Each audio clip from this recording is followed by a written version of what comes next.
Satpol PP Kabupaten Musi Banyuasin kembali menerapkan pemasangan stiker pada kendaraan dinas dan operasional sebagai bentuk penegakan peraturan daerah di lingkungan Pemkab Musi Banyuasin.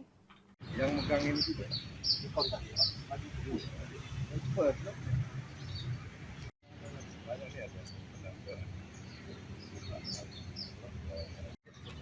Ayo kita break. Mobil ini maju dulu, arah ke sana. Baru kita Inilah proses pemasangan stiker pada kendaraan dinas Satpol PP Musi Banyuasin.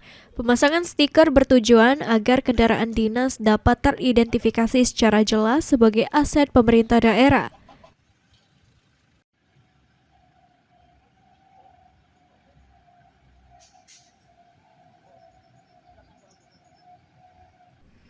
Kepala Satpol PP Musi Banyuasin Erdian Syahri mengatakan pihaknya mengawali penerapan perda tersebut sebagai contoh bagi seluruh organisasi perangkat daerah.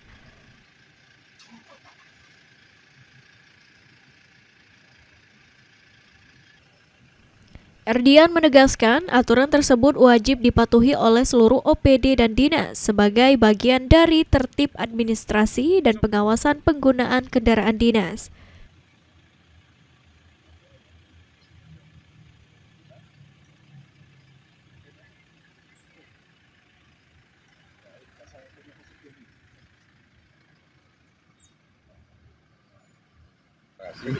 Jadi harapan kami dengan pemasangan ini sehingga kita tahu bahwa kendaraan-kendaraan yang diberikan atau dipercayakan oleh pemerintah kabupaten kepada para pejabat dapat yang berkembang dengan baik sesuai dengan fungsi dan tujuan dari kendaraan tersebut. Sehingga masing-masing pemilik tentunya bertanggung jawab dengan kendaraan operasional yang dipakai oleh mereka masing-masing. Untuk Satpol PP ada 7 kendaraan yang sudah dipasang, 1 kendaraan masih dalam posisi rekondisi, jadi 8 kendaraan. Karena untuk damkar tentunya memang dari segi bentuk orang sudah tahu bahwa itu damkar. Kemudian untuk operasional penertiban juga sudah terpasang bahwa itu mobil patroli. Jadi yang ini khusus yang dipakai untuk operasional jabatan.